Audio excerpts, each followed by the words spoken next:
The Incredibles 3 is now bringing back a hero everyone thought was dead, and now he is angrier than ever about being left behind. But before we reveal who is actually returning in the franchise, as the franchise's most dangerous villain, hit that subscribe button, because this leaked information changes everything. Since the start, the Incredible franchise has experienced a lot of resurgence online, but it's not because of the Parr family or even Frozone. The new interest is in one character who appears for mere seconds in the original film, mentioned only as a casualty in Syndrome's database. It was Gamma Jack, also known as Handsome Jack. According to a leaked production document and many insider reports, this guy is not dead. Pixar's third Incredible film is now scheduled for 2028 and is reportedly starring Handsome Jack back as the primary antagonist, but this isn't a simple resurrection story. The leaks suggest there is a much more complex and disturbing background to what could happen. Gamma Jack survived Operation Kronos, and what he experienced from the island transformed him into one of the most problematic characters who is terribly horrifying. So who exactly was Gamma Jack? And to understand why his return is such a game changer, we must revisit his past. He was there during the golden age of superheroes. Gamma Jack was alongside legends like Mr. Incredible, Elastigirl, Frozone, and even Gaza Beam. He was considered one of the most powerful heroes of his generation, but with huge powers comes huge responsibility too. And Gamma Jack was problematic. His powers were quite great. He could fly, leaving behind green gamma trails, and his ability to create and control bursts of radiation would leave mild burns to complete disintegration, depending upon his anger. Just think of him as someone who is similar to DC's Firestorm, capable of manipulating radioactive energy at his will. And according to Syndrome's Operation Kronos database, Gamma Jack had a threat rating of 7.9, which was the second highest of all documented supers. He was exceeded only by Mr. Incredible himself. However, raw power isn't what made Gamma Jack so memorable. His nickname, Handsome Jack, came from his obsession with his appearance and his disturbing tendency to be narcissistic enough for his self-importance and to prioritise saving attractive women over other innocent people. In the recovered interview footage that was shown briefly in the first film, Jack even openly admitted to having difficulty fighting female villains because he was only distracted by their appearance even during the life or death confrontations. His behaviour is similar to Captain Celebrity from My Hero Academia Vigilantes, who was a powerful hero whose prioritisation of fame and attractive women over natural heroism created a huge scandal that he had to flee. Gamma Jack's mortality was also conditional and heavily biased, making him effective only when fighting enemies who seem like they are worth fighting. But the most alarming aspect of Gamma Jack's personality was his overall way of life. He believed that supers represented a superior race compared to regular humans. This supremacist worldview was so concerning that the NSA placed him under close A-level monitoring, fearing that he would be highly likely to become rogue and also a threat to public safety. How Jack died. The original Incredibles established that Syndrome systematically eliminated many superheroes through Operation Kronos. This was a plan disguised as a top-secret military project. There were heroes who missed their glory days and were stuck in boring civilian lives after the superhero ban. Those heroes were easily lured by the promise of legitimate hero work. Mirage would identify targets and bring them to Syndrome Island under the Four's objectives. Once there, heroes would face increasingly advanced versions of the Omnidroid, which are basically the learning robots that are adapted after each encounter. Whenever a hero defeated one version, Syndrome would analyse the combat data, identify weaknesses in the robot's performance, and upgrade its specificity, specifically to counter that hero's power. This is the level of progress they had. Unfortunately for Gamma Jack, he faced Omnidroid version 5, which was a four-legged machine with grappling claws and a spear-like design. According to the database, he successfully destroyed it, which was not a small thing, but his victory was also his death sentence, because Syndrome used the combat data to create version 6, which was an even stronger version and was specifically designed to cater to Gamma Jack's radiation-based attacks. The official records also show us that Gamma Jack was terminated by Omnidroid version 6, and his file was marked with a red terminated stamp. Everyone, including Mr. Incredible, assumed Jack died on the island along with dozens of other heroes. However, according to the newest leaks, that assumption was completely wrong. Survival. There have been talks on the internet and with leaked script pages and production documents that suggest that Gamma Jack actually survived his encounter with Omnidroid version 6, but the experience broke something fundamental in him because the robot didn't kill him. It did something worse.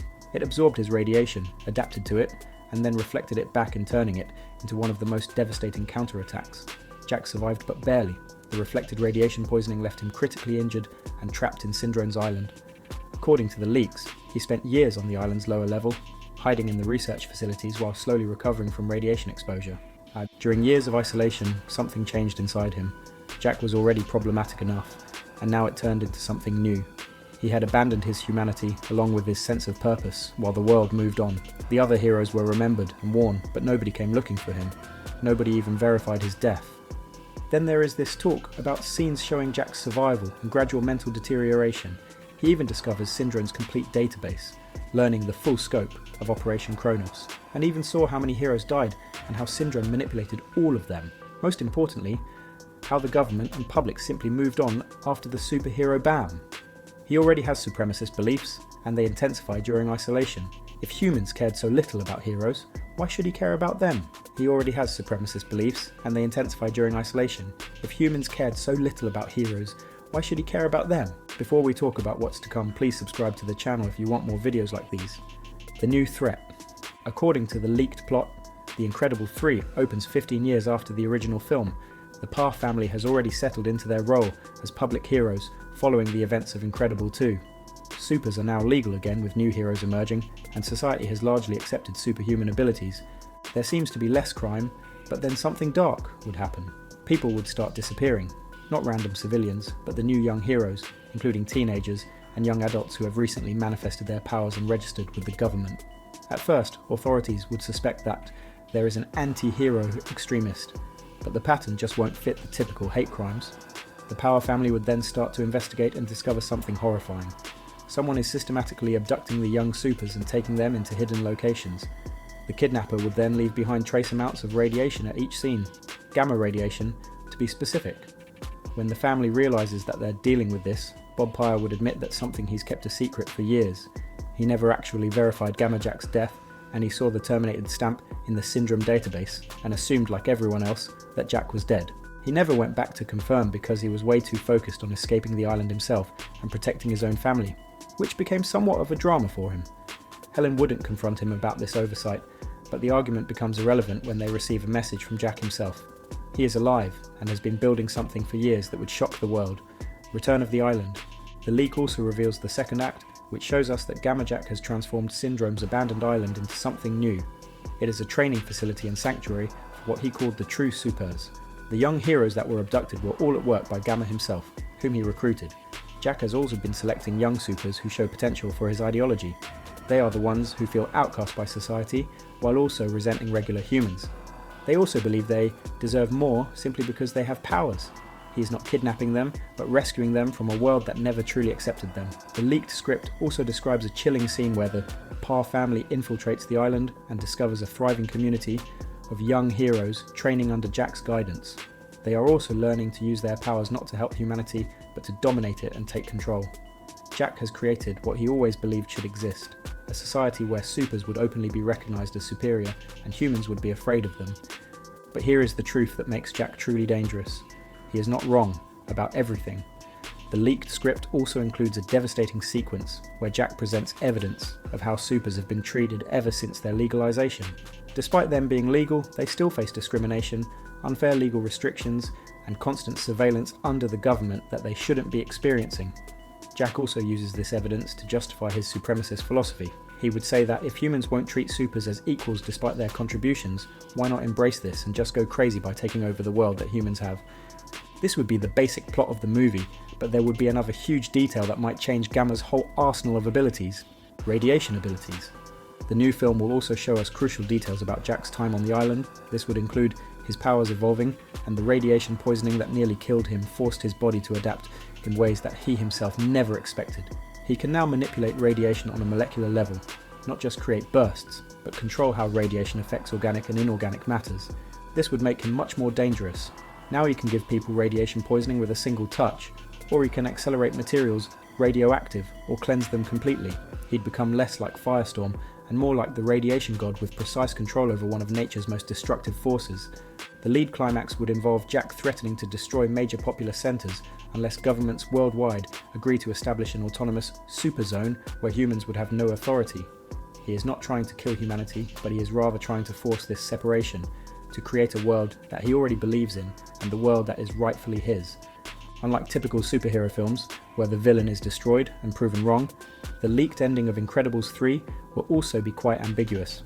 The Parr family would be able to stop Jack's immediate plan to destroy population centres, but they don't and can't prove his underlying philosophy entirely wrong. The last fight would be Jack and Bob fighting while simultaneously arguing about responsibility, abandonment, and what super is owed to humanity.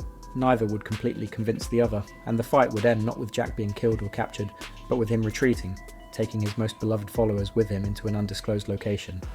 The film would also end with Violet looking uncertain, Dash asking if they did the right thing, and Bob and Helen sharing a look that suggests that they are not entirely sure of themselves. Jack may be the villain, but the questions he raises don't have comfortable answers for anyone. So, it's safe to say that after Incredibles 3, the studio is also setting the plot for Season 4. What do you think about these leaks? Let us know in the comments below. And if you enjoyed the video, please make sure to subscribe to the channel and ring the bell icon for more videos like these.